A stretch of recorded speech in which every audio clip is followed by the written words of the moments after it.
ನಮಸ್ಕಾರ ಗೆಳೆಯರೆ, ಪಾಠಶಾಲೆ ಯೂಟ್ಯೂಬ್ ಚಾನಲ್ಗೆ ಸ್ವಾಗತ ಸುಸ್ವಾಗತ. ಈ ದಿನ ನಿಮ್ಮ ನಿಮ್ಮ ಶಿಮೂಲ್ದು ಹೇಳ್ತೀನಿ.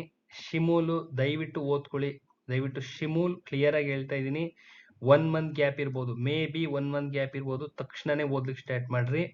ಕಾನ್ಸ್ಟಿಟ್ಯೂಷನ್ 25ಕ್ಕೆ 25, ಕನ್ನಡ 50ಕ್ಕೆ 50, ನಿಮ್ಮ KMF ಪ್ಲಸ್ ಕೋಆಪರೇಟಿವ್ 75ಕ್ಕೆ 65ರಷ್ಟು ಅಂಕ ಬೇಕು ಅಂತಂದ್ರೆ ಕ್ಲಾಸಸ್ ಇರುತ್ತೆ, ಪ್ಲಸ್ ನೋಟ್ಸ್ ಇದೆ. ಪ್ಲಸ್ ನೋಟ್ಸ್ PDF ಯಾವುದು printed notes plus classes available ಇದೆ. ಏನಿದೆ? Printed notes, Kannada cooperative constitution printed notes plus classes available ಇದೆ. ರೆಕಾರ್ಡೆಡ್ ಕ್ಲಾಸಸ್ಸು ಇಲ್ಲಿ ನೋಡಿ, ಕನ್ನಡ ಇದೆ ನೋಡ್ರಿ, ಇಲ್ಲಿ Kannada constitution and cooperative classes plus printed notes available ಇದೆ. ಯಾರಿಗಾರ ಅವಶ್ಯಕತೆ ಇದ್ರೆ ತಗೊಂಡು ಹೋದ್ರಿ. ಇದೇ ಡಿಸ್ಕ್ರಿಪ್ಷನ್ ಬಾಕ್ಸ್ ಫಸ್ಟ್ ವಿಡಿಯೋದಲ್ಲೇನೆ ಅದ್ರ ಡೀಟೇಲ್ಸ್ ಇದೆ. ಫಸ್ಟ್ ವಿಡಿಯೋ ಓಪನ್ ಮಾಡಿದ್ರೆ ಕಂಪ್ಲೀಟ್ ಡೀಟೇಲ್ಸ್ ಸಿಗುತ್ತೆ ರೆಕಾರ್ಡೆಡ್ ಕ್ಲಾಸಸ್. ತಗೊಂಡು ಹೋದ್ರಿ. ಈ ರೆಕಾರ್ಡೆಡ್ ಕ್ಲಾಸ್ ಸೇರೋದ್ರಿಂದ ಏನು ಉಪಯೋಗ ಏನಪ್ಪಾ ಅಂದ್ರೆ 25ಕ್ಕೆ 25 ಕಾನ್ಸ್ಟಿಟ್ಯೂಷನ್ ಹಾಕೋಬಹುದು, ಕನ್ನಡ 50ಕ್ಕೆ 50 ಹಾಕ್ಬೋದು.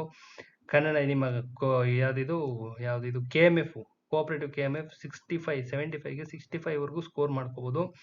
ಎಲ್ಲ ವಿಡಿಯೋಸ್ ಅಲ್ಲಿ ಡೀಟೇಲ್ ಆಗಿ ಹೇಳ್ತೀನಿ, ಯಾವ ತರ ಓದ್ಬೇಕು, ಹೆಂಗ್ ಓದ್ಬೇಕು, ಏನು ಎತ್ತ ಫುಲ್ ಕಂಪ್ಲೀಟ್ ನೋಟ್ಸ್ ಇರುತ್ತೆ, ಫುಲ್ ಎಕ್ಸ್ಪ್ಲನೇಷನ್ ಇರುತ್ತೆ. ಪ್ಲಸ್ ಯಾವ ತರ ಶಾರ್ಟ್ ಕಟ್ ಮೆಥಡ್ ಟ್ರಿಕ್ಸ್ ಎಲ್ಲ ಏನೇನಿದೆ ಎಲ್ಲ ಹೇಳ್ಕೊಡ್ತೀನಿ. ಯಾರಿಗಾರ ಅವಶ್ಯಕತೆ ಇದ್ರೆ ಈ ನಂಬರ್ ಕಾಂಟ್ಯಾಕ್ಟ್ ಮಾಡ್ರಿ. ಯಾರಿಗಾರ ಅವಶ್ಯಕತೆ ಇದ್ರೆ ರೆಕಾರ್ಡೆಡ್ ಕ್ಲಾಸಸ್ ಯಾರಿಗಾರ ಅವಶ್ಯಕತೆ ಇದ್ರೆ ಈ ನಂಬರ್ ಕಾಂಟ್ಯಾಕ್ಟ್ ಮಾಡ್ರಿ ಅಂತ ಹೇಳ್ತಾ, ಇನ್ನ ರಾಯಚೂರು DCC ಬ್ಯಾಂಕ್ಗೆ GK ಓದ್ಲೇಬೇಕು. ಓದ್ಲಿಕ್ಕೆ ಸ್ಟಾರ್ಟ್ ಮಾಡ್ರಿ. ಹೈಯೆಸ್ಟ್ ಸ್ಕೋರ್ ಆಗಿರೋರು ರಿಸಲ್ಟ್ ಯಾವಾಗ ಅನೌನ್ಸ್ ಮಾಡ್ತಾರೆ? ವೆರಿ ಶಾರ್ಟ್ಲಿ ಅನೌನ್ಸ್ ಆಗುತ್ತೆ. Very shortly. ಅದರ ಅರ್ಥ ತುಂಬಾ ಹತ್ರದಲ್ಲಿ ಇದ್ದೀರಾ ಅಂತ ಅರ್ಥ ಆಗ್ತಿದೆಯಲ್ಲ. ಅನೌನ್ಸ್ ಮಾಡಿದ್ಮೇಲೆ 15 ದಿನ ಗ್ಯಾಪ್ ಇರುತ್ತೆ. ಅದರದ್ದು ನಿಮ್ಮ ಯಾವುದು ಇಂಟರ್ವ್ಯೂದು ಲೆಟರ್ ಸೆಂಡ್ ಮಾಡ್ತಾರೆ, ಲೆಟರ್ ಸೆಂಡ್ ಆಗುತ್ತೆ. ಸೊ ಅಲ್ಲಿಂದ ಒಂದು 15 ದಿನ ಗ್ಯಾಪ್ ಇರುತ್ತೆ. ಅದಕ್ಕೋಸ್ಕರ ಇಂಟರ್ವ್ಯೂ ಪ್ರಿಪರೇಷನ್ ಆಗ್ಲಿಕ್ಕೆ ಯಾರ್ಯಾರು ಹೈಯೆಸ್ಟ್ ಸ್ಕೋರ್ ಇದ್ದೀರಾ ಇಮಿಡಿಯೇಟ್ಲಿ ಓದಕ್ಕೆ ಸ್ಟಾರ್ಟ್ ಮಾಡ್ರಿ. GK ಓದ್ಲೇಬೇಕಪ್ಪ, GK ಓದ್ಲೇಬೇಕು. ನಮ್ಮ ಹಳೆಯ ವಿಡಿಯೋಸ್ ಎಲ್ಲ ಇದಾವೆ, ಮಂಡ್ಯದು ಅದು ಇದು ಎಲ್ಲ ಇದಾವೆ, ತುಂಬಾ ವಿಡಿಯೋಸ್ ಇದಾವೆ. ಆ ವಿಡಿಯೋಸ್ ಅಲ್ಲಿ ಎಲ್ಲ ಇದೆ, ಮಾಹಿತಿ ಇದೆ, ಚೆಕ್ ಮಾಡ್ಕೊಳ್ಳಿ. GK ಓದ್ಲೇಬೇಕು, ಇಟ್ಸ್ ಮ್ಯಾಂಡೇಟರಿ. ಇನ್ ಮಿಕ್ಕಿದ್ದು ನೀವು ಓದಿರ್ತಕ್ಕಂಥ ಕನ್ಸರ್ನ್ ಡಿಗ್ರಿ ಸಬ್ಜೆಕ್ಟ್ ಓದ್ಕೊಂಡು ಹೋದ್ರೆ ಸಾಕಾಗುತ್ತೆ. ಅರ್ಥ ಆಗುತ್ತಲ್ಲ. ಇನ್ನ ಇವತ್ತಿನ ವಿಚಾರ ಟಾಪಿಕ್ ಏನಪ್ಪಾ ಅಂದ್ರೆ, ಅಂಕಗಳ ವ್ಯತ್ಯಾಸದಲ್ಲಿನ ಆಕ್ಷೇಪಣೆಯ ನಂತರ ನಿಮ್ಮ ಫೈನಲ್ ಸ್ಕೋರ್ನ ಬಿಟ್ಟಿದ್ದಾರೆ. ಅಂಕಗಳ ವ್ಯತ್ಯಾಸ ಏನಾದ್ರು ಇದ್ರೆ ಅಂಕಗಳಲ್ಲಿ ವ್ಯತ್ಯಾಸ ಇದ್ರೆ, ನೀವ್ ಹೇಳ್ತಾ ಇರೋದೊಂದು ಅವ್ರು ಬಿಟ್ಟಿರೋದೊಂದು ಏನಾರ ಆಗಿದ್ರೆ, ನೀವ್ ಹೇಳ್ತಾ ಇದ್ದಿದ್ದು 118, ಅವ್ರು ಬಿಟ್ಟಿರೋದು ಏನಾರು 116 ಆಗಿತ್ತು ಅಂತ ಅಂದ್ರೆ 2 ಮಾರ್ಕ್ಸ್ ವೇರಿಯೇಷನ್ ಇದ್ರೆ ನೀವೇನ್ ಮಾಡಿರ್ತೀರಾ? ಅಬ್ಜೆಕ್ಷನ್ ಹಾಕಿರ್ತೀರಾ, ಆಕ್ಷೇಪಣೆ ಅಬ್ಜೆಕ್ಷನ್ ಹಾಕಿರ್ತೀರಾ. ಆ ಅಬ್ಜೆಕ್ಷನ್ ಹಾಕಿದ ನಂತರದಲ್ಲಿ ಅವರು ವೆರಿಫೈ ಮಾಡಿ ಫೈನಲ್ ಆಗಿ ಸ್ಕೋರ್ ಬಿಟ್ಟಿದ್ದಾರೆ. ಇದು ಲಿಸ್ಟ್ ಅಲ್ಲ, ಇದು 1:5 ಲಿಸ್ಟ್ ಅಲ್ಲ.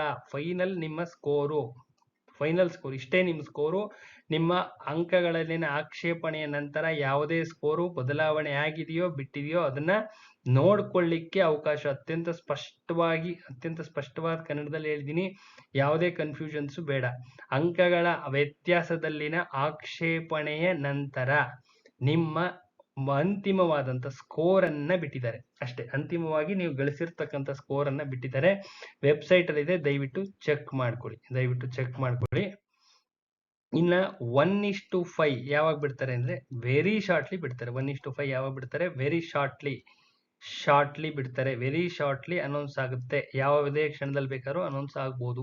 ಅರ್ಥ ಆಗ್ತಿದೆಯಲ್ಲ? ಮೇ ಬಿ ಈ ಮುಂದಿನ ವಾರದೊಳಗಡೆ ಅಂತೂ ಡೆಫಿನೆಟ್ ಆಗಿ ಅನೌನ್ಸ್ ಆಗುವ ಸಾಧ್ಯತೆ ಇದೆ. ಮುಂದಿನ ವಾರದೊಳಗಡೆ ಎಲ್ಲಾನು ಅಚ್ಚುಕಟ್ಟಾಗಿ ಹೋಗ್ತಾ ಇದ್ರೆ, ಅರ್ಥ ಆಗ್ತಿದೆಯಲ್ಲ? ಒಂದು ಅಂದಾಜಿನ ಮೇಲೆ ಹೇಳ್ತಾ ಇದೀನಿ, ಅಂದಾಜಿನ ಮೇಲೆ ಮುಂದಿನ ವಾರದಲ್ಲಂತೂ ಅನೌನ್ಸ್ ಆಗುವ ಸಾಧ್ಯತೆ ನಿಚ್ಚಳವಾಗಿದೆ. ಫಸ್ಟ್ ಯಾರ್ಯಾರ್ದು ಹೈಯೆಸ್ಟ್ ಸ್ಕೋರ್ ಆಗಿದೆ ಇಂಟರ್ವ್ಯೂಗೆ ರೆಡಿ ಮಾಡ್ಕೊಳ್ಳಿ. GK ಓದ್ಲೇಬೇಕು. GK ಓದಿದ್ರೆ ನಿಮ್ಮ KPSCಗೂ ಆಗುತ್ತೆ, KEAಗೂ ಆಗುತ್ತೆ, ಎಲ್ಲ ಎಕ್ಸಾಮ್ಸ್ಗೂ ಆಗುತ್ತೆ. ಎಲ್ಲ ಎಕ್ಸಾಮ್ಸ್ ಅದು ಇದು ಅಂತಲ್ಲ, ಪ್ರತಿಯೊಂದು ಎಕ್ಸಾಮ್ಗೂ GK ಓದ್ಲೇಬೇಕು. ಇಂಟರ್ವ್ಯೂಗೆ, ರಾಯಚೂರು ಇಂಟರ್ವ್ಯೂಗೆ GK ಓದ್ಲೇಬೇಕು. ಕೂತ್ಕೊಂಡು ಓದ್ಕೊಳ್ರಿ. ಕ್ಲಾಸಸ್ ಅವೈಲಬಲ್ ಇದೆ, ಯಾರಿಗಾರ ಬೇಕಿದ್ರೆ ತಗೊಳ್ರಿ. GK ರೆಕಾರ್ಡೆಡ್ ಕ್ಲಾಸಸ್ ಇದೆ, ಯಾರಿಗಾರ ಅವಶ್ಯಕತೆ ಇದ್ರೆ ತಗೊಂಡೋದ್ರಿ. ನಮ್ಮಲ್ಲಿ ಅವೈಲಬಲ್ ಇರ್ತಕ್ಕಂಥ notes Kannada constitution cooperative KMF 1959 act 3000 question bank ಇದೆಲ್ಲ ಪ್ರಿಂಟೆಡ್ ನೋಟ್ಸ್ ಅವೈಲಬಲ್ ಇದೆ. ಇದಿಷ್ಟು ಪ್ರಿಂಟೆಡ್ ನೋಟ್ಸ್ ಅವೈಲಬಲ್ ಇದೆ. ಇದಿಷ್ಟು ಏನಿದೆ? ಪ್ರಿಂಟೆಡ್ ನೋಟ್ಸ್ ಅವೈಲಬಲ್ ಇದೆ. ಇದಾದ ನಂತರದಲ್ಲಿ ಪ್ರಿಂಟೆಡ್ ನೋಟ್ಸ್ ಅವೈಲಬಲ್ ಇದೆ. ಇದಿಷ್ಟು ಪ್ರಿಂಟೆಡ್ ನೋಟ್ಸ್ ಅವೈಲಬಲ್ ಇದೆ. Plus recorded classes Kannada constitution, cooperative recorded classes available ಇದೆ. ಯಾರಿಗಾರ ಅವಶ್ಯಕತೆ ಇದ್ರೆ ನನ್ನ ಮುಂದೆ ನಂಬರ್ ಇದೆಯಲ್ಲ, ನಂಬರ್ ಕಾಂಟ್ಯಾಕ್ಟ್ ಮಾಡ್ರಿ. ಫಸ್ಟ್ ನಿಮ್ಮ ಬಿಟ್ಟಿರ್ತಕ್ಕಂಥ ಸ್ಕೋರ್ಗಳನ್ನ ಚೆಕ್ ಮಾಡ್ಕೊಡ್ರಿ. ಯಾರ್ಯಾರು ಅಬ್ಜೆಕ್ಷನ್ ಹಾಕಿದ್ದೀರಾ ಅವರು ಸ್ಕೋರ್ಸ್ನ ಚೆಕ್ ಮಾಡ್ಕೊಳ್ಳಿ. ನಿಮ್ಮನ್ನ ಫೈನಲ್ ಸ್ಕೋರ್ನ ಚೆಕ್ ಮಾಡ್ಕೊಳ್ಳಿ. ಫೈನಲ್ ಆಗಿ ಆಗಿರ್ತಕ್ಕಂಥ ಸ್ಕೋರು ಅಂಕಗಳಲ್ಲಿ ಏನಾರ ವ್ಯತ್ಯಾಸ ಆಗಿದೆಯಾ ಇಲ್ವಾ ಅಂತ ಒಂದ್ಸತಿ ಚೆಕ್ ಮಾಡ್ಕೊಳ್ರಿ. ಸೊ ಇದಿಷ್ಟು ಹೇಳ್ಬೇಕಾಯ್ತು, ಹೇಳಿದೀನಿ. ಯಾರಿಗಾರ ನೋಟ್ಸ್ ಅವಶ್ಯಕತೆ ಇದ್ರೆ ಕಾಂಟ್ಯಾಕ್ಟ್ ಮಾಡ್ರಿ. ನೋಟ್ಸು ಪ್ಲಸ್ ರೆಕಾರ್ಡೆಡ್ ಕ್ಲಾಸ್ ಅವಶ್ಯಕತೆ ಇದ್ರೆ ಕಾಂಟ್ಯಾಕ್ಟ್ ಮಾಡಿ ಅಂತ ಹೇಳ್ತಾ ವಿಡಿಯೋನ ಇಲ್ಲಿಗೆ ಎಂಡ್ ಮಾಡ್ತಾ ಇದೀನಿ. ನಾಳೆ ಇನ್ನೊಂದು ವಿಡಿಯೋ ಜೊತೆ ಬರ್ತೀನಿ. ನಮಸ್ಕಾರ.